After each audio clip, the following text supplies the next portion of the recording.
Kamu wajib ikhlas. Begini, makna ikhlas menurut Ustadz Iswardi, Tauhid Robani. Bismillahirrahmanirrahim. Assalamualaikum warahmatullahi wabarakatuh. Alhamdulillah.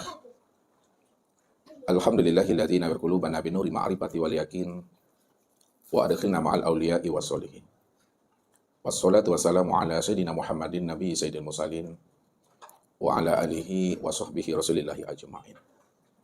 Faqala Allah ta'ala bil Qur'anil Karim, a'udzubillahi minasyaitonir rajim, bismillahirrahmanirrahim. Sanurihim ayatina fil afaq wa fi anfusihim hatta yatabayyana lahum annahul haq. Wa fil abdi ayatul lil muqinin wa fi anfusikum afala tubsirun. Shadaqallahul azim. Bapak Ibu, saudara-saudaraku dan anak-anak kami jamaah Tauhid Robani yang dirahmati Allah. Nilai suatu ibadah dan amal tidaklah diukur kepada besar atau kecilnya amal ibadah dan ketaatan yang kita kerjakan. Akan tetapi nilai suatu amal itu terletak pada keikhlasan yang mengiringi amal tersebut.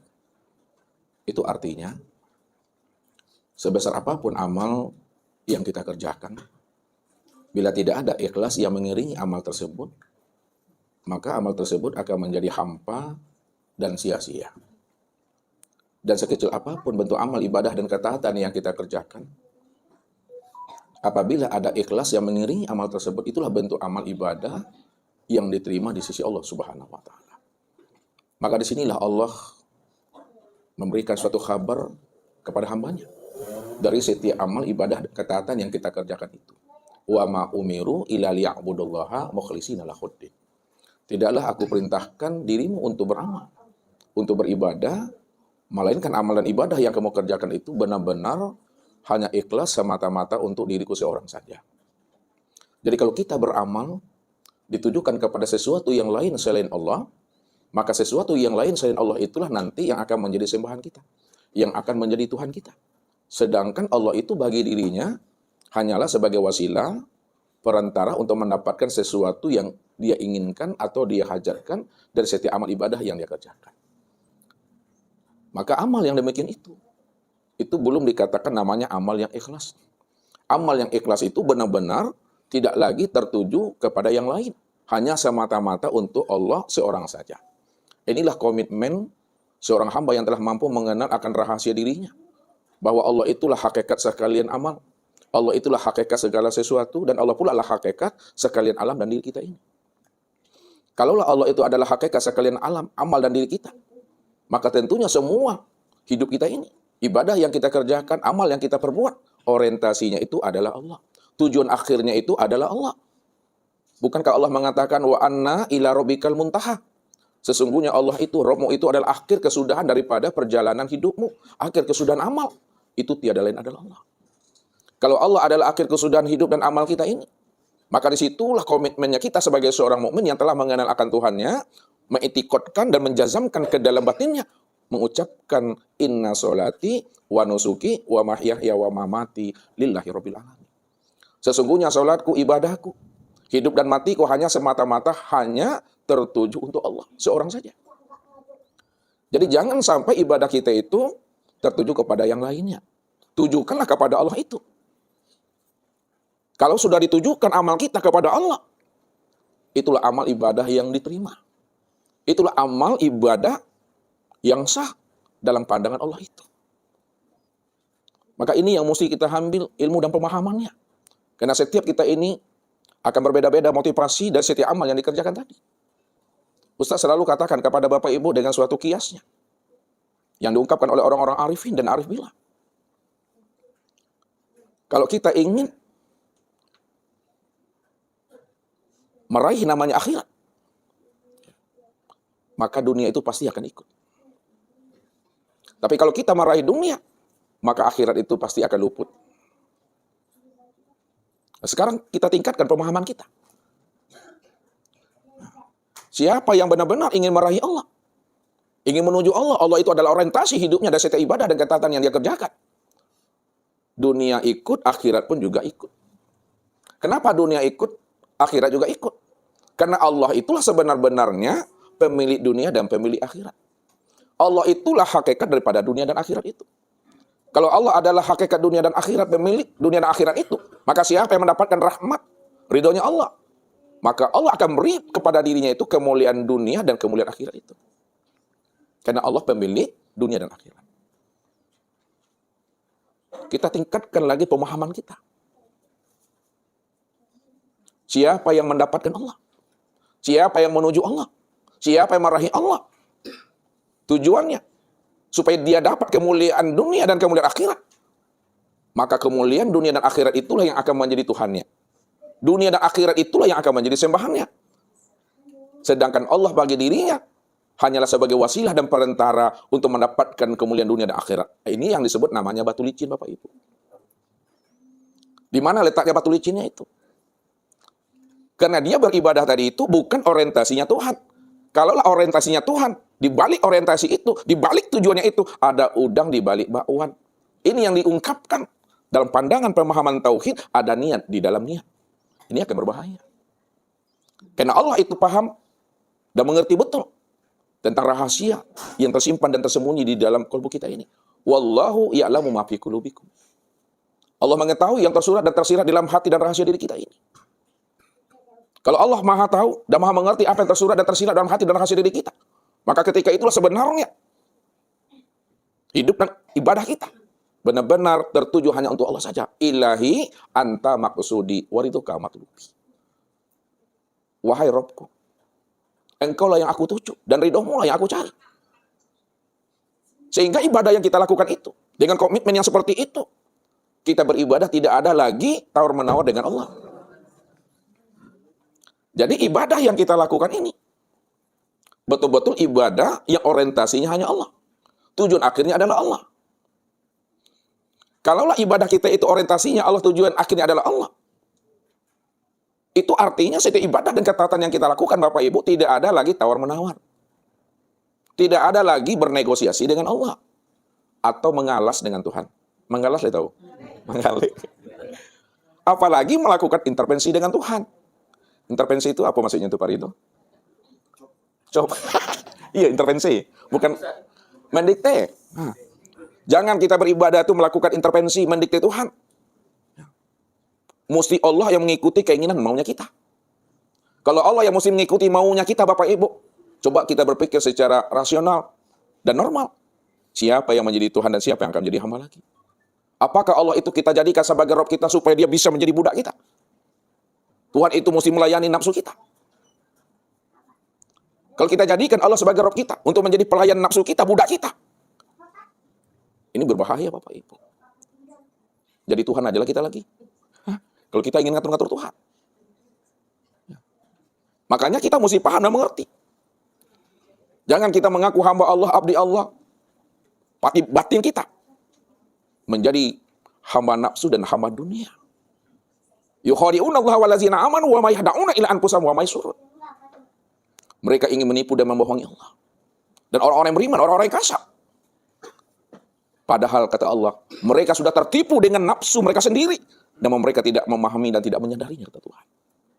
Inilah orang yang takicua di nantarang, Bapak Ibu. Orang yang takicua di nantarang, kece Tuhan. Wahum yahsabuna annahum yahsinuna sun'a.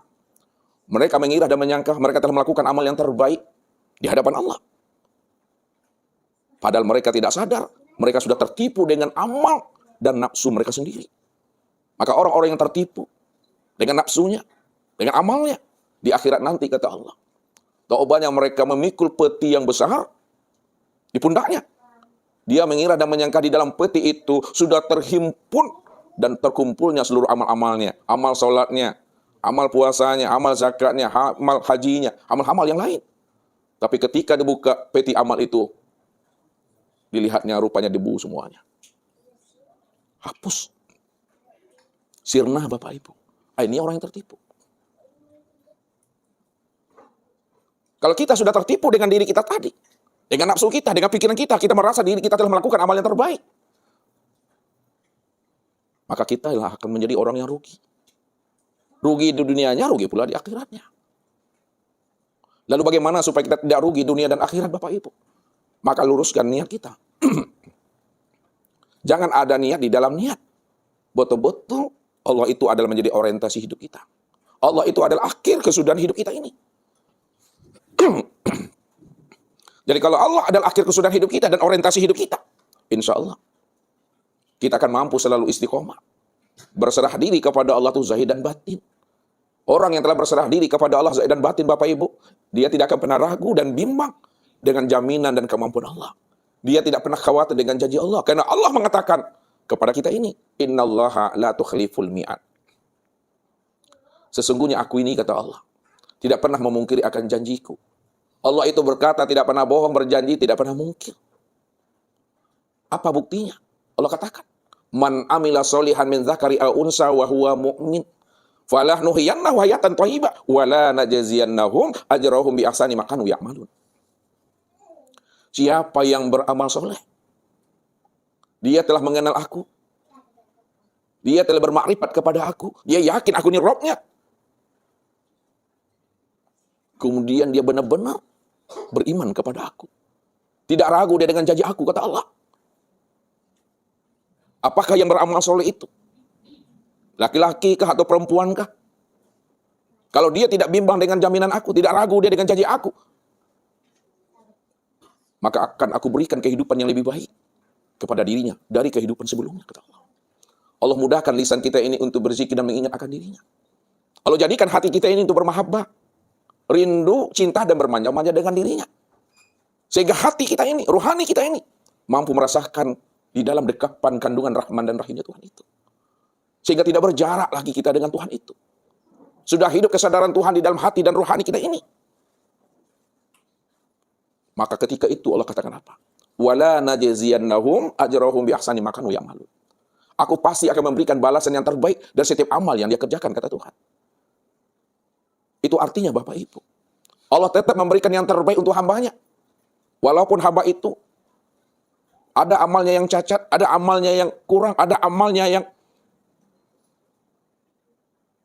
cacat. Dan setiap amal yang dia kerjakan. Namun karena aku Rahman dan Rahim, cinta dan kasih sayang aku melebihi cinta dan kasih sayangnya dia terhadap dirinya, walaupun amalnya tidak cukup untuk masuk ke dalam rahmat surga aku, kata Allah, maka aku masukkan juga dia ke dalam surga aku itu. Aku masukkan juga dia di dalam jannahku, itu karena rahmat, cinta, dan kasih sayang aku kepada dirinya. Berarti kita masuk surga itu bukanlah karena amal kita, Bapak Ibu. Kalau kita masuk surga karena amal kita ini banyak cacat, aib, dan kurangnya, Bapak Ibu. Tak sebanding, tak sepadan syukur kita, taatnya kita dengan nilai surga itu, Bapak Ibu. Maka ini yang diutarakan oleh baginda Rasul kepada kita ini. La yudkhilu ahadukum amaluhul jannah wa la yajiru minan nar wa la ana ila bi rahmatin minallah. Tidaklah salah seorang di antara kalian bisa masuk surga kena amal-amalnya, dan tidak pula di antara kalian bisa lepas daripada azab siksa neraka juga kena amal-amalnya. Wala ana, jangankan amalmu, jangankan ibadahmu, jangankan wiritanmu, amalku, ibadahku, wiritan aku juga tidak mampu menjamin aku ini bisa masuk surga dan lepas daripada azab siksa neraka. Illa bi rahmatin minallah. Tapi kenapa kita bisa masuk surga? Kenapa kita bisa terhindar daripada azab siksa neraka? Itu sebenarnya, kata Rasul, semata-mata karena rahmat, cinta, dan balayan kasih sayang Allah itu kepada diri kita ini. Maka disitulah sebenarnya seluruh amal kita itu kita tujukan ikhlas semata-mata kepada Allah. Jangan kitanya yang terlihat di situ, Bapak Ibu. Maka pandanglah Allah itu, tiliklah Allah itu. Apa maksudnya pandanglah Allah, tiliklah Allah itu? Bahwa sebesar zarah amal ibadah dan ketaatan yang kita kerjakan itu sebenarnya adalah karena anugerah, kasih sayang, dan belayan cintanya kepada diri kita ini.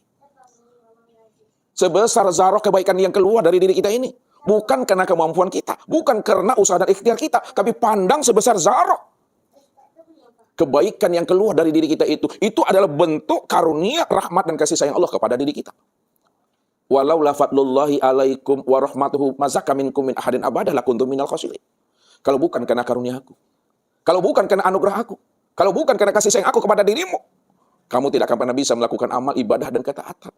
Tidak bisa kamu mendirikan sholat, menunaikan berpuasa, mengeluarkan zakat, dan berhaji, serta melakukan amal-amal yang sunnah lainnya. Tapi kenapa kamu bisa beribadah dan beramal? Itu karena karunia dan rahmat aku kepada dirimu, kata Allah. Kalau bukan karena rahmatku, kamu akan rugi selama-lamanya. Ini artinya apa, Bapak Ibu? Kalau sudah terpandang karunia dan rahmat Allah pada diri kita ini. Sehingga dengan rahmat Allah itu kita mampu beramal. Kita mampu beribadah. Maka tidak ada yang mesti kita sombongkan dari setiap amal ibadah yang kita kerjakan. Apa yang mesti disombongkan? Apa yang mesti diriakan? Apa yang mesti dibanding-bandingkan amal kita dengan amal sahabat kita? Bukankah sebesar zarah kebaikan yang keluar dari diri kita itu adalah bentuk karunia dan kasih sayang Allah?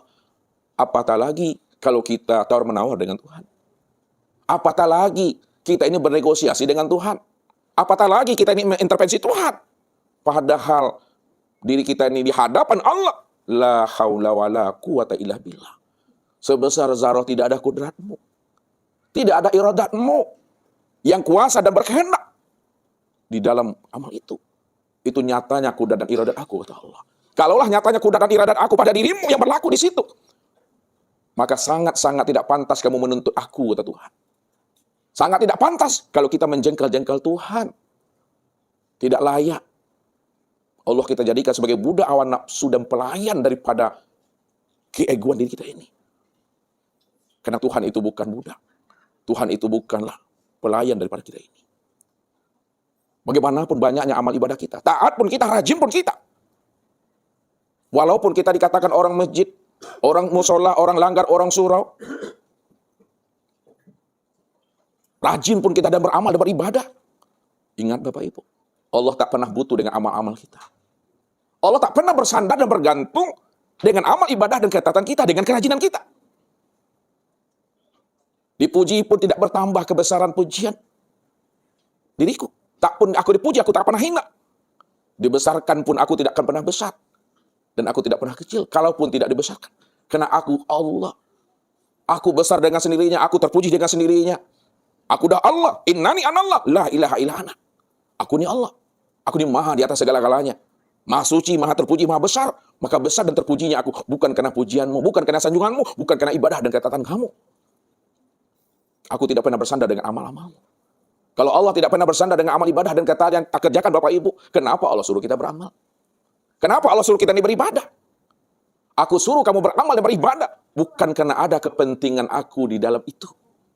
Tidak ada kepentingan pribadi aku dan setiap amal dan ibadah yang kamu kerjakan, kata Allah.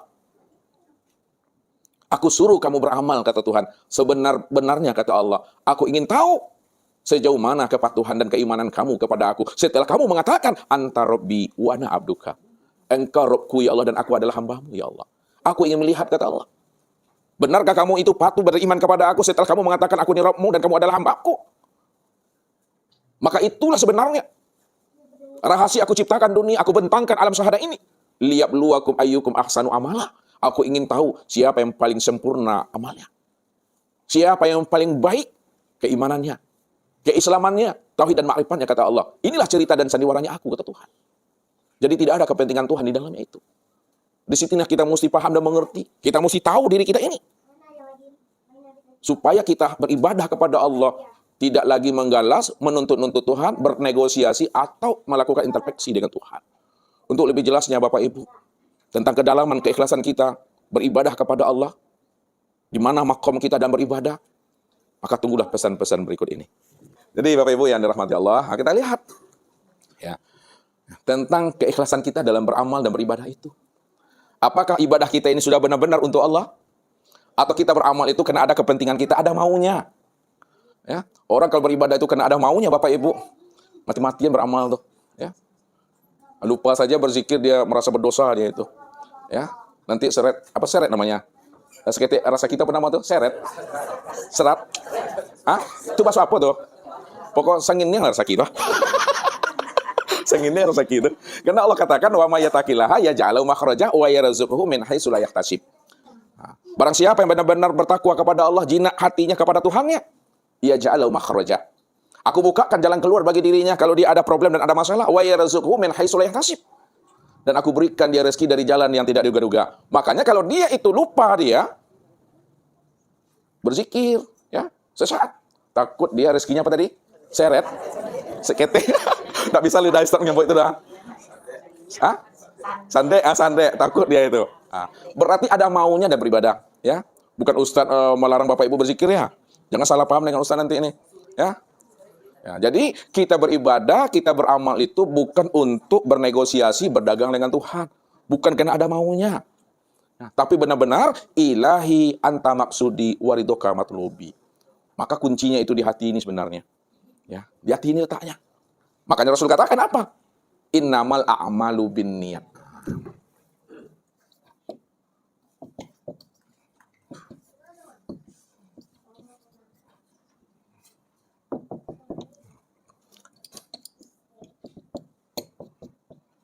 Innamal a'malu binniyat. Ya, sesungguhnya amal itu tergantung pada niatnya. Jadi niat itu akan memberikan corak dan warna dari setiap amal ibadah dan ketaatan yang kita kerjakan. Pertanyaannya Bapak Ibu, sama Ibu-Ibu dulu. Kalau nggak dapat Ibu dilemparkan pada Bapak. Amalkah yang mengikuti niat atau niatkah yang mengikuti amal? Nih, amal yang mengikuti niat atau niat yang mengikuti amal? Niat yang mengikuti amal. Lebat tuh Pak Ji. Niat yang mengikuti amal atau amal yang mengikuti niat? Amal yang mengikuti niat. Ibu-ibu tadi bilang apa? Niat yang mengikuti amal.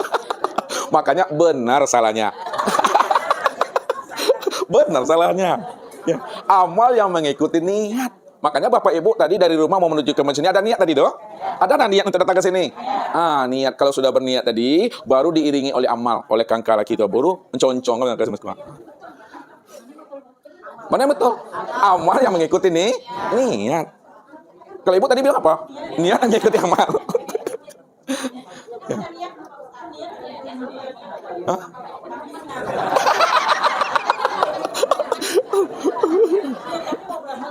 Niat Ibu mau berapa? Ibu tadi ke sini dulu, baru berniat.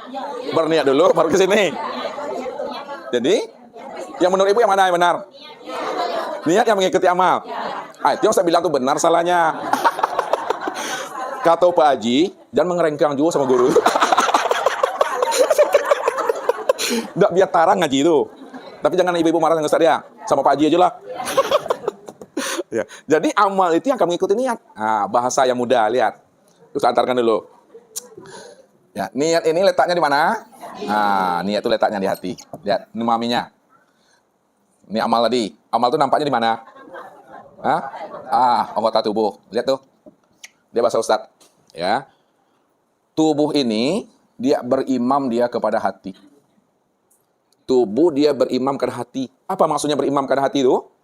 Tubuh itu mengikuti gerak hati, kata hati. Jadi bahasa yang dimudahkan untuk memahaminya, tubuh berimam kepada hati, hati itu berimam kepada Allah. Itu dia maksudnya tuh.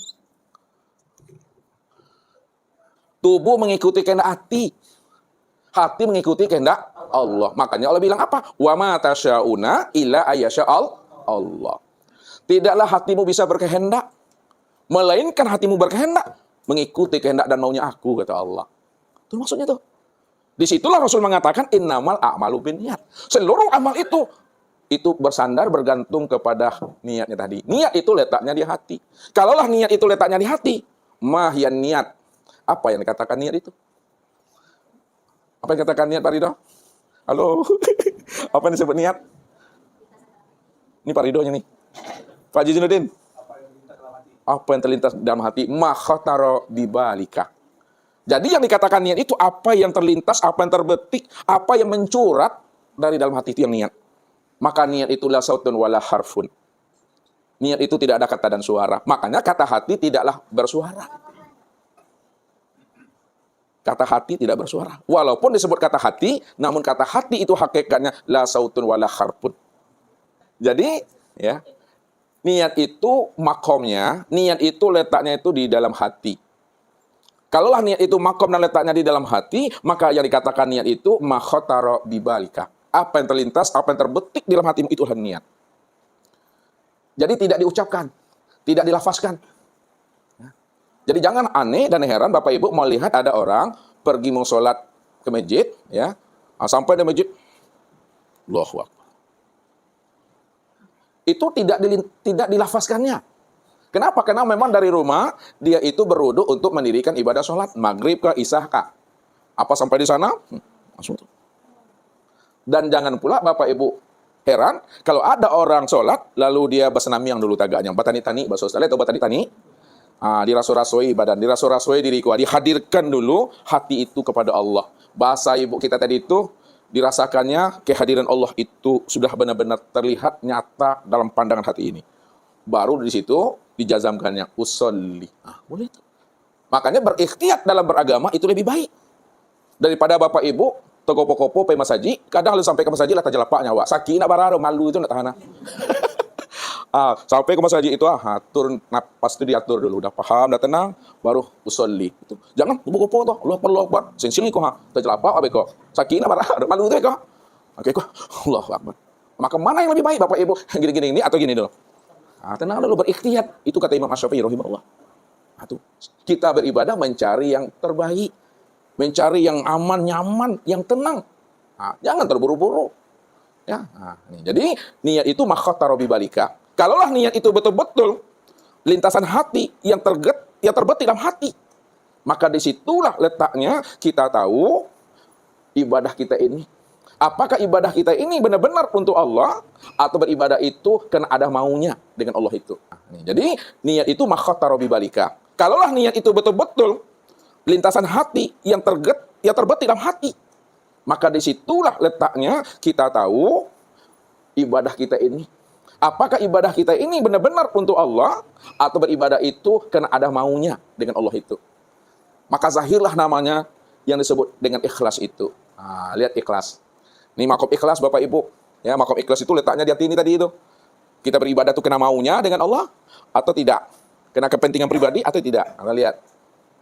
Ikhlas.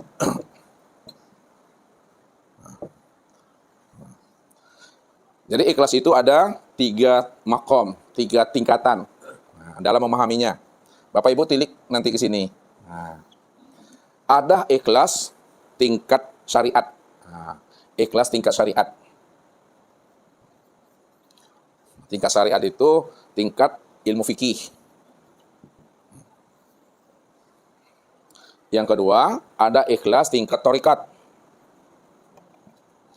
Itu tingkat ilmu tasawuf. Dan yang ketiga, ikhlas tingkat ilmu hakikat. Itu ilmu tauhid.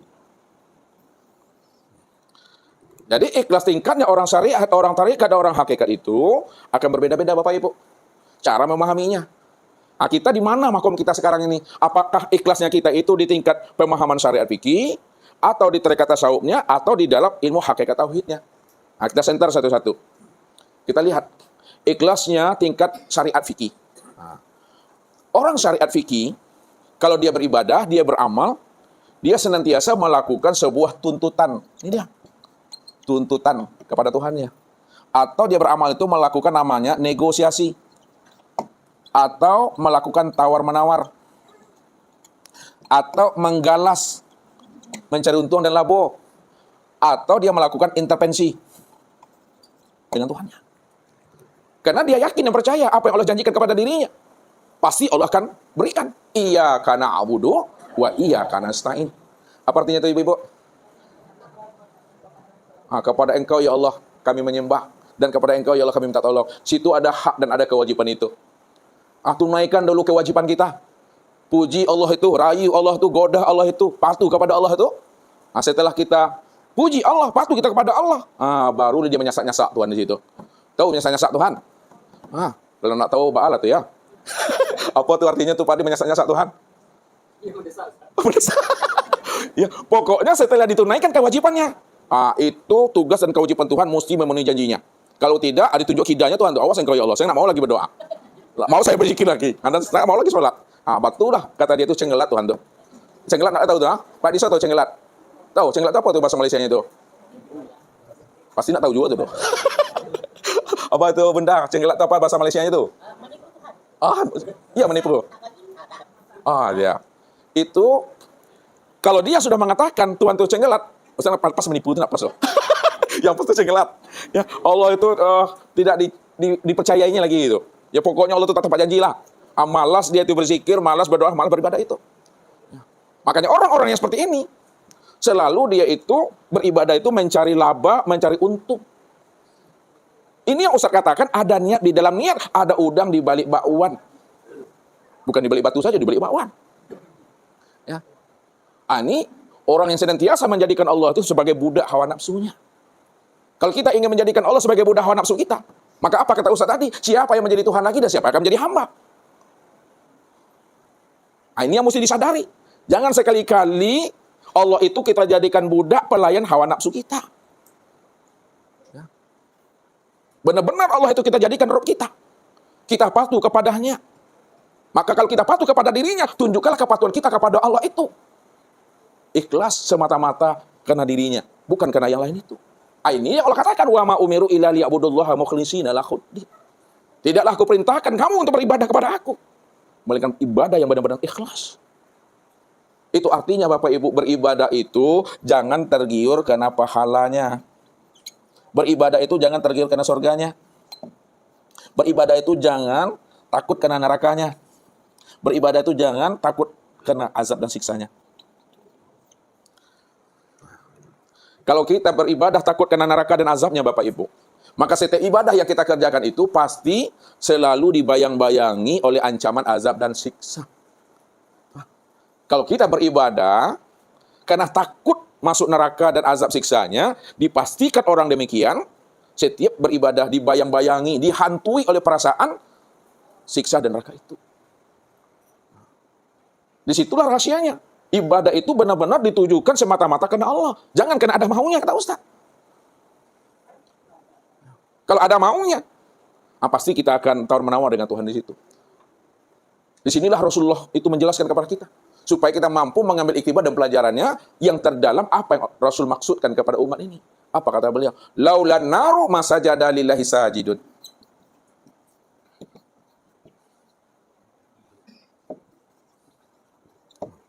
Laulan naru. Kalau bukan karena neraka. Bahasanya, kalau Allah tidak menjadikan neraka, masajadah lillahi sajidun, maka tidak ada orang yang mau sujud kepada Tuhan itu. Ya. Kalau Allah tidak jadi buat neraka, maka haram noji. Itu haram noji itu. Betul-betul dia tidak akan pernah mau sujud kepada Allah. Tak akan pernah mau dia menunaikan dan melaksanakan ibadah dan ketaatan itu kepada Allah. Tapi kenapa dia mau beribadah? Kenapa dia mau sujud? Kenapa dia mau sholat? Daripada masuk neraka, lebih baik sholat. Apa? Beribadah itu daripada masuk neraka. Lebih baik sholat. Sehingga ibadah yang dia kerjakan itu benar-benar terpaksa. Daripada masuk neraka, encak sholat. Nah, sekarang kita putar bahasanya dengan menggunakan bahasa logika, filsafat terbaliknya. Seandainya, sekiranya, surga tak jadi dibuat Tuhan. Dipending Tuhan. Tak jadi surga itu dibuat oleh Allah, neraka tetap jadi dibuat oleh Allah Bapak Ibu. Orang yang duduk di makom syariat ini, maukah dia beribadah tuh? Surga tak jadi dibuat, tapi neraka tetap ada. Orang yang duduk pada makom ilmu syariat ini, apakah dia mau beribadah? Tidak akan pernah mau. Untuk apa aku beribadah? Kalau memang neraka juga yang ada, sholat kita neraka juga. Tak sholat neraka juga. Padahal aku sholat untuk masuk surga, sekarang neraka yang ada. Anti-sele beribadah itu. Berarti ibadah yang dia kerjakan itu belum karena Allah, tapi karena maunya kepada Allah itu. Ini yang saya katakan tadi, ada udang di balik PY itu. Ada niat di dalam niat. Ingat Bapak Ibu. Syekh Abdul Qadir Jailani pernah, suatu ketika Bapak Ibu ingin memberikan tausiah di masjid. Pada saat beliau masuk ke dalam masjid, ada orang yang sedang mendirikan sholat. Ada orang yang sedang baca Al-Quran. Ada orang yang sedang berzikir. Ketika itu beliau belum mengasih tausiah. Ngasih menunggu, yang sholat selesai sholatnya, yang baca Al-Quran, selesai baca Al-Qurannya, yang berzikir, selesai berzikirnya. Namun ketika orang yang sholat dan selesai sholatnya, orang yang berzikir dan baca Al-Quran setelah berhenti pula zikir dan baca Al-Qurannya, barulah beliau itu naik mimbar. Ketika beliau naik mimbar, apa kata beliau? Sesungguhnya Tuhannya orang yang sholat ada di bawah telapak kakiku. Tuhannya orang yang baca Al-Quran juga ada di bawah telapak kakiku. Tuhannya orang yang sedang berzikir juga ada di bawah telapak kakiku. Maka ketika itu jemaah Bapak Ibu, terperangah Bapak Ibu. Terperangah, enggak tahu dah. Pelongo-pelongo. Ya, teman luang ya. Apalah maksud Tuan Guru ini? Tuhannya yang sholat, baca Al-Quran, zikir ada di telapak kakinya. Maka ketika itulah jemaah itu tidak sabar menunggu jawaban apa yang dimaksud oleh Tuan Guru Syekh Abdul Qadir Al-Jailani tadi. Rupanya apa yang disebutnya Bapak Ibu benar-benar nyata. Tuhannya orang yang sholat, Tuhannya orang yang baca Al-Quran, Tuhannya orang yang berzikir, memang betul-betul ada di bawah telapak kakinya. Diambilnya lah sesuatu dari bawah telapak kakinya itu. Rupanya yang diambil itu adalah uang dinar. Apa kata beliau? Tuhannya orang yang sholat nih. Tuhannya orang yang baca Al-Quran yang ini. Tuhannya orang yang berzikir ini. Maksudnya, Tuhannya orang yang berzikir, yang baca Al-Quran, dan yang sholat itu adalah dunia. Itu artinya, siapa yang beribadah, beramal untuk dunianya, maka dunia itu yang menjadi sembahannya. Dunia itulah yang menjadi Tuhannya. Ini yang mesti kita sayangi. Yang kita risaukan. Di mana letaknya kita sayangkan dan kita risaukan? Ada saudara-saudara kita. Dia beramal akhirat. Berzikir, berselawat, baca Al-Quran, beribadah. Tapi semua amal akhiratnya itu ditujukannya untuk dunianya. Padahal siapa yang beribadah untuk dunianya, dunia itulah yang menjadi sembahannya. Dunia itulah yang menjadi Tuhannya. Sedangkan Tuhan bagi dirinya hanyalah perantara dan wasilah saja untuk mendapatkan dunianya. Kan terbalik itu Bapak Ibu. Ini yang Ustaz katakan tadi itu dalam penyampaian awal tadi. Siapa yang kejar dunia, lihat. Nah, maka akhirat itu, akhirat apa? Siapa yang kejar dunia, akhirat akan luput. Siapa yang kejar akhirat, dunia akan tuh. Bahasa kiasnya, ya. Kalau Bapak Ibu beli sapi, dipastikan talinya dapat. Kalau Bapak Ibu beli talinya, sapinya nggak dapat. Apa maksudnya tuh? Beli sapi, pasti dapat talinya. Beli talinya, sapi nggak dapat. Kejar akhirat tuh, dunia pasti ikut tuh. Itu maksudnya tuh. Sekarang, naikkan makomnya. Jangan di sini kita duduknya. Nah, lihat. Dapatkan Allah. Nah, dapatkan Allah. Tuju Allah. Siapa yang telah mendapatkan Allah menuju Allah, pasti Allah beri dia namanya kemuliaan dunianya, dan Allah beri juga dia kemuliaan akhiratnya. Kenapa? Tuju Allah dapat dunia dan dapat akhirat. Karena Allah itulah pemilik dunia dan akhirat. Naik lagi ke atas pemahamannya Bapak Ibu. Ya. Kalau sudah naik ke atasnya, hati-hati kita. Ini makom batu licin namanya nih. Ya. Siapa yang dapatkan Allah? Nah, lihat nih. Siapa yang dapatkan Allah, yang ditujunya Allah? Tujuannya adalah untuk dunianya dan akhiratnya. Maka dunia dan akhirat inilah yang menjadi sembahannya. Sedangkan Allah perantara saja bagi dirinya untuk mendapatkan dunia dan akhirat itu. Atau batu licin tuh. Maka beribadah itu jangan ada niat di dalam niat. Luruskanlah niat dan itikad kita itu kepada Allah. Jangan kena ada maunya. Ini yang Ustaz maksudkan tadi itu. Sayang kita. Ada saudara kita, dia beramal akhirat. Sholat dia, berpuasa dia, baca Al-Quran dia, berzikir dia. Tapi seluruh amal akhiratnya itu ditujukannya untuk dunianya. Ketika dia menunjukkan untuk dunianya, maka seluruh tujuannya itu yang menjadi Tuhannya itu yang sebenarnya. Allah hanyalah budak saja bagi dirinya untuk mendapatkan tujuannya itu. Jadi beribadah itu tak ada mencari-cari yang lain lagi. Beribadah itu menunjukkan bukti keimanan kepatuhan kita kepada Allah. Di sinilah kita ambil iktibar Bapak Ibu dan pelajaran. Robiatul Al-Adawiyah. Jadi Robiatul Al-Adawiyah itu Bapak Ibu. Suatu ketika dia ya berjalan di tengah pasar pada siang angin melangkang namanya. Nah, siang angin melangkang itu Bunda tahu tuh. Enggak tahu ya. Siang bolong tahu siang bolong? Robiatul Adawiyah itu pada siang menyengat. Tengah hari itu bahasa yang tepat tuh, tengah hari, bukan siang angin melangkang. Tengah hari, lewatlah di tengah pasar, dia dibawanya obor di tangan kirinya, kemudian seember air di tangan kanannya. Lalu apa kata orang-orang di pasar itu? Wahai Robiah, apa yang kau bawa, wahai Robiah? Aku bawa di tangan kananku nih seember air, dan di tangan kiriku nih sebuah obor. Untuk apa engkau bawa itu, wahai Robiah? Nah, apa kata beliau? Seember air yang aku bawa ini, aku ingin memadamkan api neraka. Supaya orang beribadah tidak lagi takut karena ancaman azab dan siksa neraka. Makanya aku padamkan. Ini bahasa hati Bapak Ibu. Ya, jangan bahasa akal. Kalau bahasa akal, gilu. Ini bahasa hati, bahasa rasa tuh. Bahasa kolbu. Jadi aku bawa seember air ini. Aku sebenarnya ingin memadamkan api neraka. Supaya manusia yang beribadah itu bukan lagi karena takut karena ancaman azab siksa neraka. Makanya aku akan padamkan. Obor di tangan kiriku ini. Sebenarnya aku bawa. Aku ingin membakar surga. Supaya orang beribadah itu tidak lagi karena harap surga. Makanya aku bakar surga itu. Apa tujuannya? Apa maksudnya itu? Yang disampaikan oleh Rabiatul Al-Adawiyah. Ingin memadamkan api neraka dan ingin membakar surga. Tujuannya supaya manusia itu beribadah benar-benar ikhlas, murni hanya semata-mata kepada Allah. Supaya dia tidak menjadikan surga dan neraka itu sebagai Tuhannya, sebagai sembahannya. Itulah penyempurnaan penyerahan diri kepada Allah itu secara totalitas. Makanya Allah katakan, fa iza azamta fatawakkal 'ala Allah wa may yatawakkal 'ala Allah fa huwa hasbuh. Siapa yang azamnya telah mantap, telah sempurna, tidak ragu dia dengan jaminan aku, tidak bimbang dia dengan kemampuan aku, tidak khawatir dia dengan janji-janji aku, kata Allah. Fatawakkal 'ala Allah. Maka serahkanlah dirimu bulat-bulat kepada aku. Bulenya bisa digolongkan, picaknya bisa dilayangkan. Yakin kamu, kata Allah, bahwa hasbu, aku yang jamin hasil dari seluruh amal ibadahmu, hasil akhirmu dari setiap ibadah dan ketaatan yang kamu lakukan, biar aku yang menyempurnakannya, biar aku yang jamin, kata Allah. Kalau Allah sudah menyampaikan dengan bahasa yang tegas, Bapak Ibu, ragu juga kita lagi itu. Artinya payah tuh Bapak Ibu, ditakut ragu, namanya yakin lagi, percaya tidak, nama musyawarah tuh. Ya? Yakin lagi, percaya tidak. Pahami aja lah Bapak Ibu tuh. Kan rababnya kan menyampel itu mah. Ragu juga kita itu. Kalau kita ragu dengan Allah, dengan siapa mesti kita yakin dan percaya lagi itu? Apakah ada Allah yang lain lagi selain daripada dirinya? Hah? Jadi kalau kita ragu dengan Allah, dengan siapa kita mesti mantap kayak lagi ini? Ini mesti pahami itu. Berbalik pertanyaannya. Tapi kalau kita sudah yakin dengan Allah, jangan kita bimbang dan ragu. Allah katakan apa? Fama ya'mal mithqala dzarratin khairan yarah. Sebesar apapun macam bentuk jenis amal yang kamu kerjakan, aku perlihatkan hasilnya. Aku balas ke Tuhan. Dan sekecil apapun pula kejahatan yang kamu kerjakan, juga aku perlihatkan juga, kata Allah. Jadi Allah tidak pernah menzolimi kita. Allah tidak pernah berbuat aniaya kepada kita. Itulah balasan Allah yang seadil-adilnya. Allah tetap akan memberikan balasan yang terbaik dari setiap amal yang kita kerjakan. Dan juga Allah memberikan balasan yang sangat pedih bagi setiap dosa dan maksiat yang diperbuatnya. Itu janji Allah, Bapak Ibu. Maka beramal itu jangan tawar-menawar dan jangan bernegosiasi dengan Tuhan. Itu artinya apa, Bapak Ibu? Kalau Allah tidak menjanjikan surga bagi diri kita, Allah tidak menjanjikan pahala bagi diri kita, Allah tidak membalas setiap amal yang kita lakukan, apakah tidak pantas dan tidak layak Allah itu kita jadikan sebagai Rabb kita? Apakah tidak pantas Allah itu kita jadikan sebagai sembahan kita? Apakah tidak pantas Allah itu kita jadikan sebagai Tuhan kita? Jawabannya tetap pantas dan layak.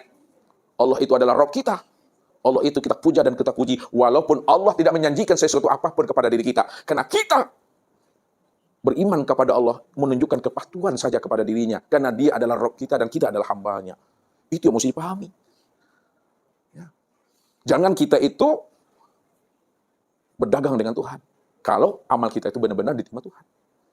Tapi bagi orang yang duduk di makom syariat tadi, begitu pula sukanya Bapak Ibu. Ya, hari Senin, ini zikirnya, ini hikmahnya. Hari Selasa, ini zikirnya, ini pelafedahnya. Hari Rabu, hari Kamis, hari Jumat, hari Sabtu, ini zikirnya, ini hikmahnya. Jalan mendatar, ini zikirnya. Jalan menurun, ini zikirnya. Jalan mendaki, ini zikirnya. Tidak mendatar, tidak menurun, tidak berzikir lagi. Jadi semuanya itu dikait-kaitkannya dengan fadilah, dengan hikmah. Kan itu. Ini yang payah ya Bapak Ibu tuh. Masih ada nafsunya tuh. Nah, itu yang tertanam di dalam otaknya. Sifat rentenir lah. Tuh, berbahaya dengan Tuhan tuh. Nah. Kadang amal belum dikerjakan lagi Bapak Ibu, alun dikakuknya amal itu ditanyanya dengan Tuhan. Kalau ini aku lakukan ya Allah, apa pahalanya ya Allah? Kalau aku masuk surga nanti surga nomor berapa aku dapat ya Tuhan? Alun tentu masuk surga, tapi surga lagi dikaplingnya di dunia Pak. Ngeri itu orang kayak itu tuh, nafsunya itu. Ya, memang begitu maunya dia. Ya, jangankan mau kalah draw saja tak mau dia. Ya kan? Nah, begitu. Dia mesti bernegosiasi dengan Tuhan tuh. Nih, ini makomnya. Yang kedua. Ikhlasnya orang tarekat. Nah, ikhlasnya orang tarekat akan berbeda dengan ikhlasnya orang syariat. Ya, walaupun orang syariat dia benar-benar untuk Allah katanya tadi, tidak ria, tidak ujub, tapi di balik niatnya tadi itu ada yang ditujunya. Itu syariat tuh. Kalau orang tarekat berbeda lagi. Dia benar-benar ikhlas semata-mata untuk Allah, tidak ujub, tidak ria, bukan untuk surga, bukan untuk pahala, bukan karena takut neraka dan siksa. Tapi aku beribadah itu karena aku ini adalah hamba. Bukankah Allah katakan, wa ma khalaqtul jinna wal insa illa liya'budun.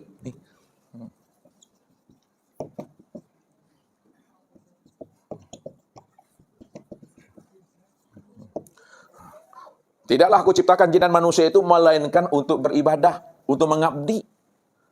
Jadi seluruh ibadah dan ketaatan yang lakukan itu benar-benar dirinya itu adalah sebagai seorang hamba. Berarti tunduk patuh saja di situ Bapak Ibu. Sami'na wa ta'na, bukan sami'na wa so'ina. Benar sami'na wa ta'na. Hidupnya mengalir aja Bapak Ibu seperti air. Ya. Itu ikhlasnya. Kalaulah dia beribadah karena sami'na wa ta'na, karena keimanan kepatuhan dirinya kepada Allah, maka ibadah yang dia kerjakan itu Bapak Ibu, itu yang akan menghasilkan namanya rindu.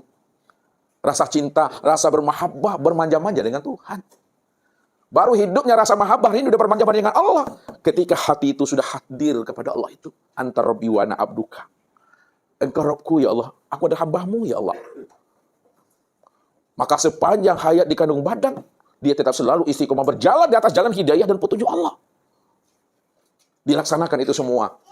Namun dia tetap mengakui, aku ini adalah hamba. Itu ikhlasnya. Kalau dibahasakan syiriknya Bapak Ibu, masih adakah syiriknya di situ? Ini kita lihat nih. Nah, kalau di syariat ini, kalau kita sebut syirik, syiriknya ini nih, syirik tulen nih. 100% nih. Syirik tulen. Kalau di tarikat masih ada syiriknya tipis. 0,5% syiriknya. Apa maksudnya 0,5% syiriknya itu? Masih ada keakuan dirinya sebagai hamba di situ. Ya, aku melaksanakan perintahmu ya Allah, karena aku ini adalah hambamu ya Allah. Makanya aku tunduk patuh kepadamu ya Allah. Masih ada keakuan dirinya di situ. Kalau masih ada keakuan diri di situ, masih merasa dirinya beramal, masih merasa dirinya beribadah. Inilah pesan Rasul kepada kita ini. Man sholat sholatan, falam ta'murhu bil ma'ruf, walam tanhahu anil fahsya'i wal munkar. Lam yazdad biha minallah illa bu'da. Barang siapa yang sholat, siapa yang beribadah. Sholat dan ibadahnya itu tidak menyuruh dia melakukan kebaikan.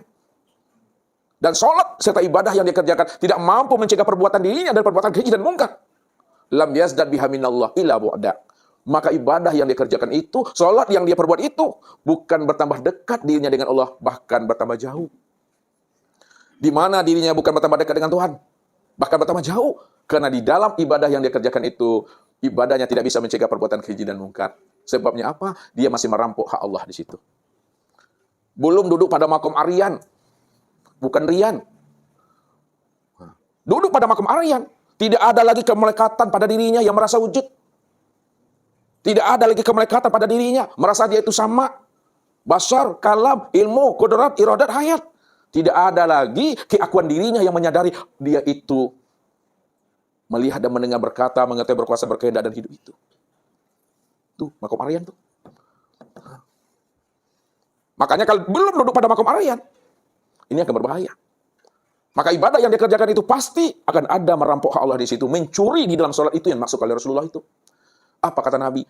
Seburuk-buruknya orang yang mencuri, nah, rupanya mencuri itu ada yang paling buruk kali Bapak Ibu. Mencuri itu kan ada buruk juga tuh. Tapi ada lagi, seburuk-buruknya orang mencuri adalah orang yang mencuri di dalam sholatnya. Lalu sahabat bertanya, memangnya ada ya Rasulullah orang yang mencuri dalam sholat Rasulullah? Ya ada kata Rasulullah. Apa maksudnya Rasulullah orang yang mencuri dalam sholat? Dia sholat tidak ada tumak ninanya. Ya, tunggang tunggihnya tidak ada tumak nina. Itu bahasa syariatnya.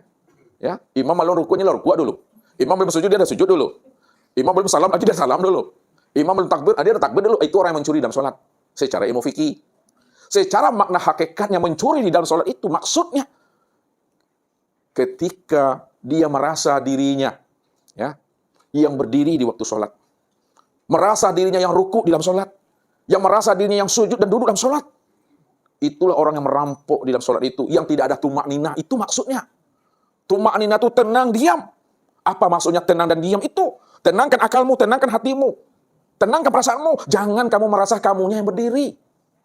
Kalau kamu merasa berdiri, belum tumak ninah itu. Kalau kamu merasa yang rukuk, belum tumak ninah.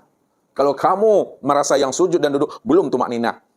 Yang tumak ninah, yang tenang itu maksudnya, jangan kamu merasa yang berdiri di dalam sholat, yang rukuk, sujud di dalam sholat. Lepaskan keakuan dirimu pada dirimu. Kalau sudah lepas keakuan diri kita pada diri kita, tidak ada lagi kemelekatan kita yang merasa wujud dan bersifat. Inilah yang Ustaz maksud makom aryan itu, makom telanjang. Tidak ada lagi kita merasa wujud dan bersifat, itu maksudnya. Itu yang dikatakan tumak nina, makanya rukun 13, rukun sholat itu 13. Tersembunyi satu di dalam 13 itu yang tumak nina itu. Itu yang berdiri tegak betul namanya. Ini berdiri namanya Bapak Ibu. Tegak betul itu itikot. Tidak ada lagi merasa dirinya yang berdiri di situ. Itu yang tumak nina itu. Makanya orang yang duduk pada makom ikhlas di tarekat ini, dia akan muncul namanya muraqabah itu. Ya. Rasa senantiasa bermanja-manja dengan Tuhan itu. Merasa dituntun, dikawal, diawasi oleh Allah. Makanya Allah katakan apa? Innani ma'akum asma' wa ara, wa la ta'maluna min amali illa kunna 'alaikum syuhuda. Sesungguhnya aku ini senantiasa hadir, selalu menyertai dirimu, kata Tuhan. Kalau aku senantiasa hadir menyertai dirimu, asma' wa ara. Aku ini maha mendengar apa yang terbetik dan terlintas di dalam hatimu. Wa ara, aku juga senantiasa melihat apa yang kamu lakukan, kata Allah. Wala ta'maluna min amalin illa kunna 'alaikum syuhuda. Tidak ada sebesar zarah yang kita perbuat dalam hidup ini dalam ibadah, dalam amal. Melainkan aku yang menjadi bukti dan saksi bagi dirimu, kata Tuhan. Wa kafa billahi syahida. Kalau Allah sudah menjadi bukti, Allah sudah menjadi saksi bagi diri kita, butuhkah Bapak Ibu mencari saksi dan bukti selain Allah untuk melihat bahwa kita ini telah beramal dan beribadah? Pertanyaan saya lagi. Nah, ini agak tinggi channel kita ya Bapak Ibu. Ya, kalau Allah sudah menjadi saksi, Allah sudah menjadi bukti bagi kita dalam setiap amal yang kita kerjakan, butuhkah Bapak Ibu mencari saksi yang lain selain Allah supaya orang itu mengakui kita ini beramal? Nggak perlu lagi. Jadi jangan dicari-cari bukti yang lain, jangan dicari-cari saksi yang lain supaya orang melihat kita ini sholat beribadah. Cukup sajalah Allah itu menjadi saksi dan bukti bagi kita ini. Wa kafa billahi syahidah, kata Allah. Kalau kita mencari bukti yang lain selain Allah supaya orang tahu kita ini beramal, itulah yang disebut namanya dengan riya itu. Makanya orang yang duduk pada makom ikhlas di tarekat ini, dia akan muncul namanya muraqabah itu. Ya. Rasa senantiasa bermanja-manja dengan Tuhan itu. Masa dituntun, dikawal, diawasi oleh Allah. Makanya Allah katakan apa? Innani ma'akum asma' wa ara wa la ta'maluna min amali lakuna 'alaikum syuhuda. Sesungguhnya aku ini senantiasa hadir, selalu menyertai dirimu, kata Tuhan. Kalau aku senantiasa hadir menyertai dirimu, asma' wa ara. Aku ini maha mendengar apa yang terbetik dan terlintas di dalam hatimu. Wa ara, aku juga senantiasa maha melihat apa yang kamu lakukan, kata Allah. Wa la ta'maluna min amali lakuna 'alaikum syuhuda. Tidak ada sebesar zarah yang kita perbuat dalam hidup ini, dalam ibadah, dalam amal, melainkan aku yang menjadi bukti dan saksi bagi dirimu, kata Tuhan. Wa kafa billahi syahida.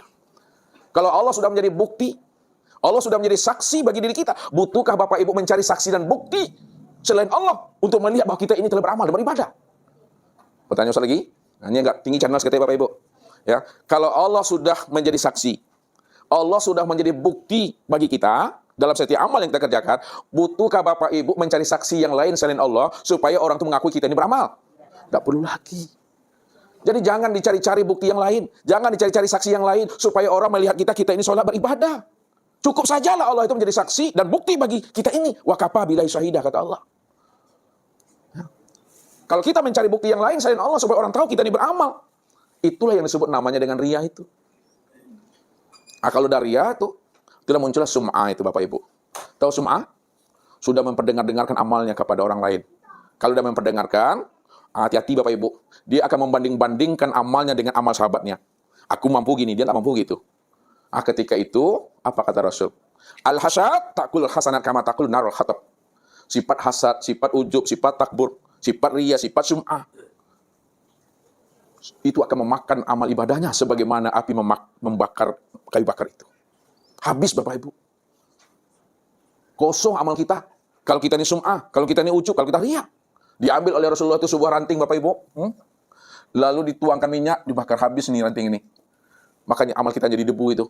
Andai kata amal kita ini sebukit, ada hasadnya, ada ujubnya, ada takburnya, ada riyanya, ada sum'ahnya. Dikikisnya semuanya nih jadi debu semuanya. Wahum yahsabuna annahum yuhsinuna sun'a.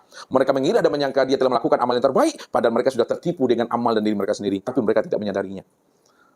Ya. Nah, orang torikat tidak seperti itu.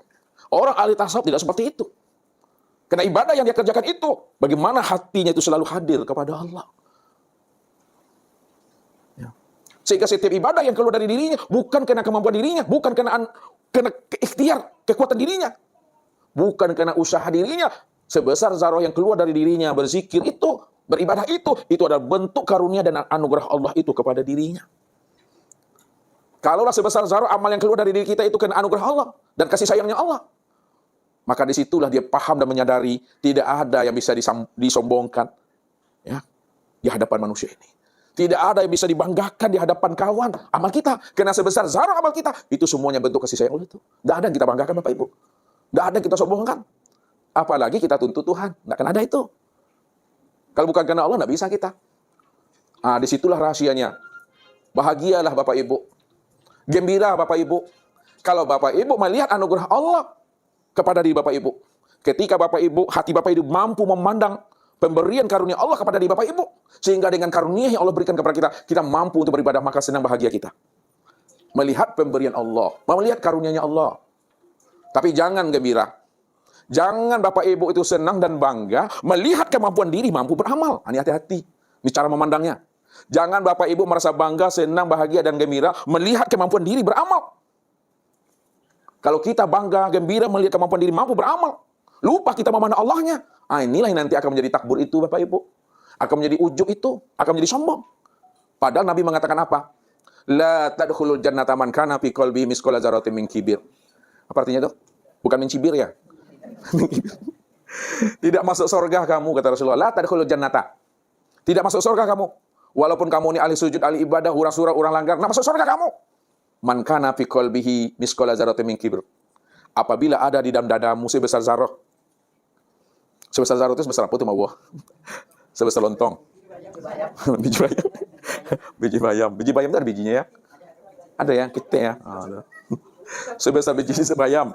Sebesar tungau. Hamo. Molekul. Atom. Tidak masuk surga kamu, kata Rasul. Walaupun kamu ahli ibadah, ahli sujud, ahli zikir. Apabila di dalam dadamu ada sebesar atom. Sebesar zarah. Sifat sombong, angku, dan makanan. Itulah batu licin buat dirimu, kata Tuhan. Jadi jangan dianggap remeh, dianggap enteng, sombong Bapak Ibu, hati-hati itu. Ya. Karena itu batu penaruang tuh mah. Batu licin tuh Bapak Ibu. Ya. Ini hati-hati kita. Kadang kita dengan amal-amal yang banyak tuh udah bangga kita, ini tiket aku tuh masuk surga nih. Ini tiket aku tuh. Ya. Padahal udah tertipu dia Tuhan. Karena ujub dan sombongnya lupa dia memandang Allah di situ. Ini hati-hati ini. Ya. Orang torikat, orang tasawuf, ya tidak seperti itu dia. Dia tetap hatinya itu selalu mampu memandang karunia Allah kepada dirinya. Tidak pernah habis-habisnya, tidak pernah putus-putusnya itu. Karena Allah itu mengalir selalu. Karena Allah katakan apa? Wa ma bikum min ni'matin faminallah. Apa saja nikmat dan karunia yang ada pada dirimu, ingat kata Tuhan, itu semuanya datang daripada aku, datang daripada nikmat aku, datang daripada karunia aku, kata Tuhan, bukan datang daripada dirimu. Begitu Allah membukakan tabir rahasianya, sehingga kita benar-benar menjadi orang yang tawadu, orang yang wara, orang yang zuhud. Walaupun dia beramal, tapi tidak lagi dia merasa dirinya yang beramal di situ. Ini makomnya di tasawuf namanya. Kenapa? Masih ada hamba. Jadi hamba itulah yang membuat ada kesirikan halus, tipis. Ya, beti gitu, orang beda tipis betul itu. Ya, halus siriknya itu, masih ada akunya situ hamba. Itu aja tuh mengena itu. Yang terakhir Bapak Ibu, ikhlasnya orang hakikat. Bagaimana? Ikhlasnya orang hakikat itu Bapak Ibu, tidak lagi terpandang, tidak lagi tertilik, tidak lagi tampak akan dirinya yang beramal dan beribadah itu. Yang terpandang, yang tertilik, tiada lain adalah nyatanya akan sifat-sifat Allah. Disitulah dia mengatakan, la haula wa la quwata illa billah. Nih. La haula wa la quwata illa billah. Tidak ada kudrat, tidak ada iradat. Tidak ada sama basar, tidak ada kalam ilmu hayat. Illa billah. Yang kudrat, yang iradat, yang sama basar kalam itu hanya Allah semata-mata. Jadi nyatalah perbuatan Allah, nyata fiilnya Allah, betul-betul nyata pada perbuatan tubuhnya ini. Disitulah Allah menjelaskan, wallahu khalaqakum wa ma ta'malun. Wallahu khalaqakum wa ma ta'malun. Allah yang menciptakan dirimu, Allah yang menjadikan dirimu, dan apa-apa yang kamu perbuat. Makanya yang dikatakan la haula wa la quwata itu pada diri kita ini yang tubuh ini Bapak Ibu. Ini yang la haula wa la quwata itu. Yang disebut namanya a'yan khorjiyah. Yang dikatakan namanya tubuh yang zohir. Yang berkepala, bermata, bertelinga, bermuncung, bertangan, berkaki. Ini yang dikatakan la haula wa la quwata. Bahasa ustaznya ini casingnya. Ini cangkangnya. Walaupun nampaknya kaki ini melangkah, tangan ini memegang, meraih. Hakikatnya itu adalah mati. Hakikatnya itu tidak punya kudrat. Hakikatnya tidak punya iradat. Yang ilah billah itu yang mana pada diri Bapak Ibu? Yang ilah billah pada diri Bapak Ibu itu adalah ruh. Itu dia maksudnya. Ini ilah billah. Siapa ruh itu? Ruh itu yang dikatakan sifat Allah. Sifat Allah yang mana? Sifat Allah yang 7. Sama, basar, kalam, ilmu, kudrat, iradat, ayat. Itu dia. Ruh itu yang sifat Allah, sifat ma'ani. Tempat memandang nyatanya sama basar, kalam, ilmu, kudrat, iradat, dan hayat. Kalaulah ruh itu sifat Allah, tempat memandang sama basar, kalam, ilmu, kudrat, dan iradat, dan hayat. Pertanyaannya, siapa si sama ini? Allah. Siapa si basar? Allah. Siapa si kalam? Siapa si ilmu? Siapa si kudrat? Siapa si iradat? Siapa si hayat? Itulah maknanya illa billah Bapak Ibu. Wa fi anfusikum afala tubsirun. Aku ini dah wujud. Aku ini sudah nyata menjadi rahasia dirimu. Kenapa tidak kamu pikirkan, kata Allah? Afala taqilun? Afala tatafakkarun? Balil insanu ala nafsi basyira. Kenapa tidak kamu renungkan? Kamu pikirkan, kamu ino-inoi kata Tuhan. Siapa yang melihat itu pada saat kamu memandang tuh? Siapa yang mendengar itu pada saat kamu mendengar? Itu aku, itu kata Allah. Maka disitulah Allah menjelaskan rahasia dirinya. Inna rabbaka akhata binnas. Inna rabbaka akhata binnas. Sesungguhnya Rabbmu, sesungguhnya aku ini kata Allah, akhata binnas, aku ini sudah nyata meliputi diri setiap insan itu. Insan itu, itulah nyatanya aku. Insan itu bukan dirimu. Dirimu bentuk lain daripada diriku. Akulah sebenarnya dirimu. Dirimu itulah nyatanya aku. Al-insanu nafsi wa ana nafsuhu.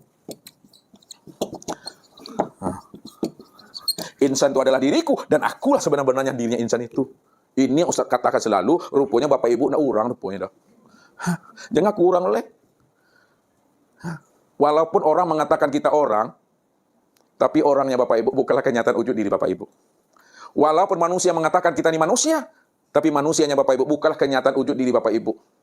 Walaupun insan mengatakan diri kita ini insan, tapi insannya kita bukanlah kenyataan wujud diri kita. Walaupun kita ini diri, tapi diri kita bukanlah kenyataan wujud diri kita. Kalaulah diri kita bukanlah kenyataan wujud diri kita. Kalaulah insan bukanlah kenyataan wujud diri kita. Kalaulah orang bukanlah kenyataan wujud diri kita. Kalaulah manusia bukanlah kenyataan wujud diri kita. Lalu siapa sebenarnya diri, insan, orang, dan manusia itu? Itu tidak lain adalah Allah. Maka disitulah nyatanya Allah itu yang berdiri itu.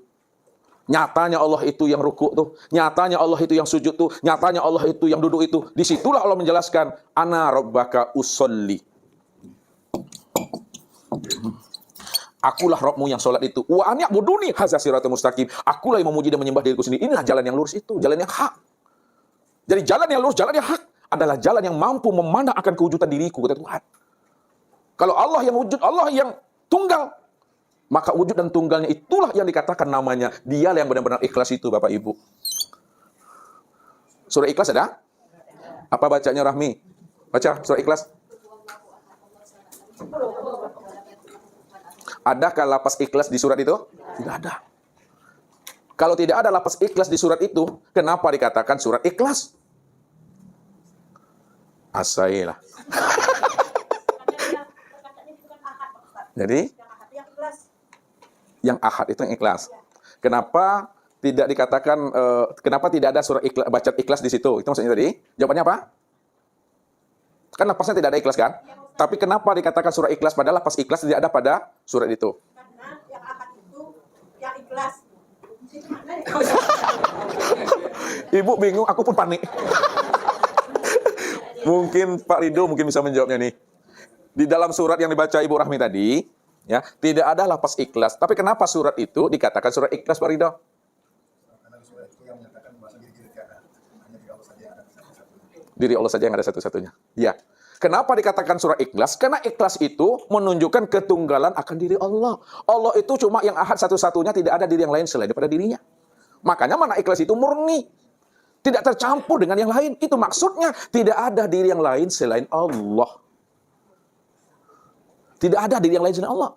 Kalau tidak ada diri yang lain selain Allah, hanya dia semata-mata. Kalau dia semata-mata yang wujud, tidak ada yang lain, maka diri Allah itulah yang ikhlas itu yang sebenarnya itu. Disitulah letaknya. Kif ya Muhammad ana rabbaka usolli. Berhenti engkau ya Muhammad yang mengatakan engkau yang sholat. Ana rabbaka usolli. Akulah yang sholat itu. Rupanya orang yang duduk pada makam hakikat. Yang dikatakan ikhlas itu. Benar-benar nyatanya perbuatan Allah di situ. Hilang keakuannya. Tidak ada lagi wujud dirinya.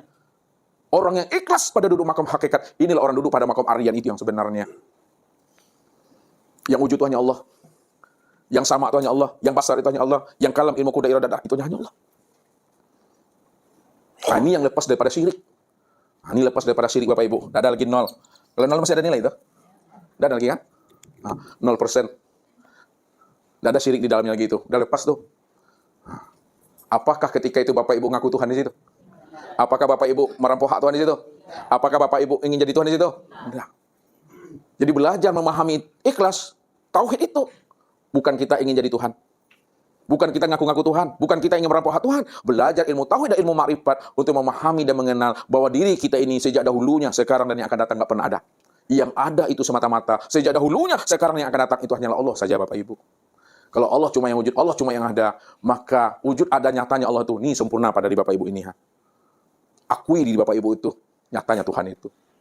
Maka bahasa kiasnya, dirimu bukanlah dirimu, akan tetapi dirimu bentuk lain daripada rupa diriku. Akulah yang dirimu, dirimu itulah nyatanya aku, kata Tuhan. Jadi keluar kita dari pengakuan itu. Tidak ada lagi merasa-rasa itu, Bapak Ibu. Merasa yang sholat, merasa yang berbuat, merasa, nggak ada itu lagi. Kalau tidak ada lagi merasa, itu udah Aryan namanya. Nih, Aryan. Nah. Makom teranjang namanya. Makom lepasnya keterikatan diri kita ini, kemelekatan diri kita ini merasa wujud dan bersifat itu. Nyatanya Allah di situ. Maka disitulah rasanya wajib kita mengenal Allah itu. Sebab kalau kita tidak mengenal Allah, ibadah kita akan menjadi ibadah yang hampa dan sia-sia. Ini yang dikatakan Nabi. La tasihhu ibadah illah bima'rifatil ma'bud, la sholata illah bima'rifatillah. Tidak sah sholat, batal sholat kita. Tak diterima ibadah kita kalau kita tidak mengenalkan Allah.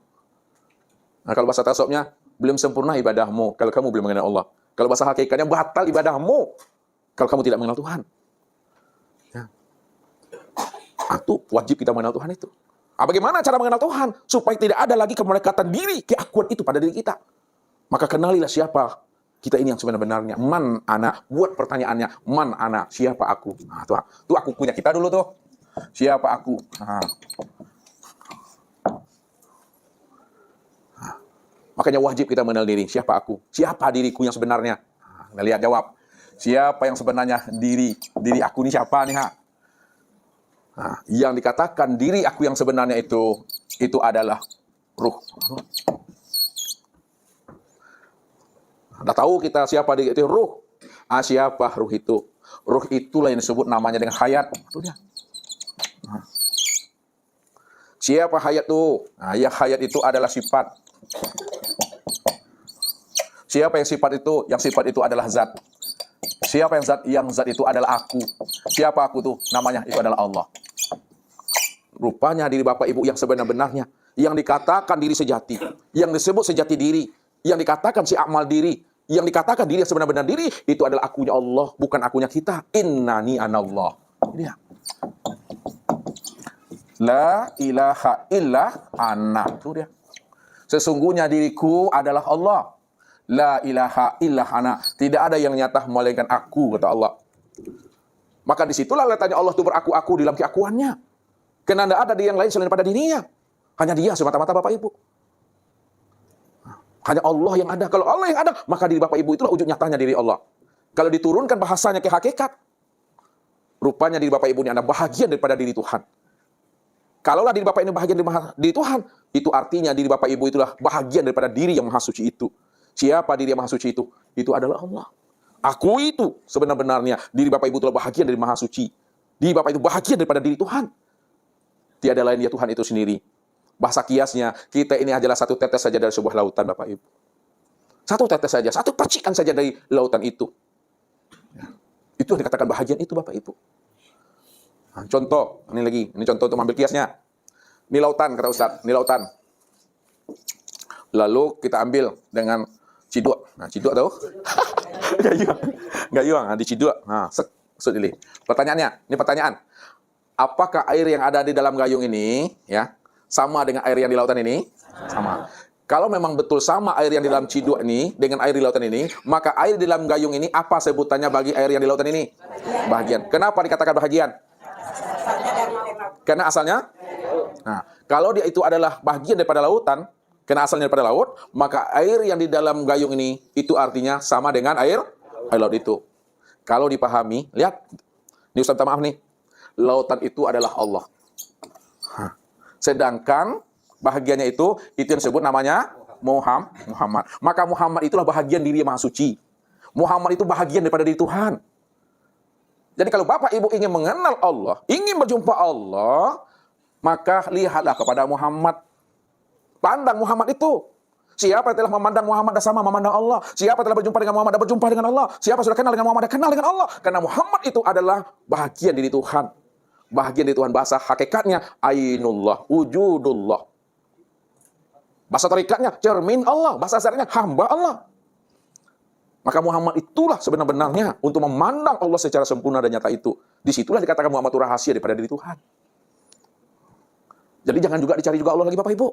Karena dia sudah wujud dan telah nyata pada Muhammad. Itu memahaminya. Ya. Nah, sekarang mana yang Muhammad itu Bapak Ibu? Mana yang Muhammad itu? Muhammad itu sudah nyata pada sekalian sekalian alam inilah Muhammad itu. Apapun bentuk dan rupanya. Akan tetapi kesempurnaan Muhammad, bukan Nabi Muhammad nih Bapak Ibu ya. Kesempurnaan nyatanya Muhammad pada sekalian alam, sempurnalah pada pada insan. Insan itu sempurna pada diri Bapak Ibu itu. Tukiha, niha, kunywa. Tuh, tuh, sempurna tuh. Tapi jangan ngaku-ngaku di itu. Sebab apa? Man arafa rabbahu fasadal jasad. Siapa yang sudah berjumpa dengan Tuhan, maka ketika itu dirinya fana itu. Dirinya fana. Hancur, lebur, hapus, tidak ada dirinya lagi. Maka tidak ada lagi pengakuan-pengakuan di situ Bapak Ibu.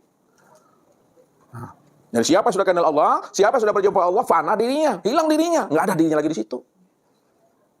Jadi salah orang kalau memahami, mengaji tahun ini jadi Tuhan. Salah orang memahami tahun ini mengaku Tuhan. Nggak ada pengakuan Bapak Ibu. Jadi ilmu tahun ini bukan ilmu jadi-jadi. Ingin jadi Tuhan, nggak ada. Ilmu tauhid ini untuk menghantarkan pemahaman Allah sajalah yang wujud dan yang tunggal semata-mata, selain dia nggak pernah ada. Nggak ada pengakuan di situ Bapak Ibu. Ini yang dipegang dengan iman, yang isbatul yakin Bapak Ibu. Ya, supaya diri kita tadi itu benar-benar lepas dia daripada kesyirikan itu. Itu yang ikhlas itu Bapak Ibu. Tak nampak lagi diri itu. Kalau bahasa ustaznya sering saya katakan, tak tampak sama Tuhan lagi Bapak Ibu itu yang berdiri. Tak nampak lagi sama Tuhan Bapak Ibu itu yang ruku, yang sujud, yang duduk. Tak tampak lagi sama Tuhan Bapak Ibu itu yang melihat dan mendengar. Kenapa tidak tampak sama Allah Bapak Ibu itu yang berdiri, ruku, sujud itu? Karena kita tak pernah ada. Bapak Ibu tidak pernah ada. Kapan Bapak Ibu tak pernah ada tuh? Sejak Tuhan ada. Kapan Tuhan itu ada? Sejak kita kenal. Padahal Ibu nggak pernah ada. Kapan Ibu kenal Tuhan? Sejak Tuhan itu merasa dirinya ada, disitulah wujudnya itu sebenarnya. Itu mesti pahami itu. Ya. Jadi inilah Bapak Ibu, memahami tingkatan ikhlas tadi itu, ya kita dudukkan makomnya satu-satu. Kalau selama ini duduk ikhlas itu di syariat, naikkan lagi di tarekat. Kalau di tarekat masih ada syiriknya, sampaikan ke hakikat, sehingga tidak terlihat lagi akan adanya diri itu. Yang ada hanya Allah di situ. Maka sholat yang Bapak Ibu lakukan itu tidak lagi menunjukkan keimanan kepada Tuhan, menyatakan Tuhan. Apa makna menyatakan Tuhan? Tuhan menyaksikan akan dirinya sendiri di situ. Dia menjalankan takdirnya sendiri. Dia yang menjalankan ceritanya sendiri. Karena dia yang punya cerita, dia yang buat cerita, dan dia pula yang menjalankan ceritanya. Nah, itu bahasanya tuh. Maka untuk menjalankan ceritanya, maka disebutlah namanya dengan Muhammad. Muhammad itu wujud nyatanya akan menjalankan ceritanya tadi. Maka pahamilah siapa Muhammad itu. Muhammad itu tidak adalah aku, Tuhan. Situ tanya Ahad itu. Ahad. Ini di penghujung kaji Bapak Ibu. Ahad. Kan kul, huwallah, wallahu ahad. Katakan Allah itu Ahad. Ahad itu Esa. 3, tapi 1 orangnya itu. Ahad alif ini Allah.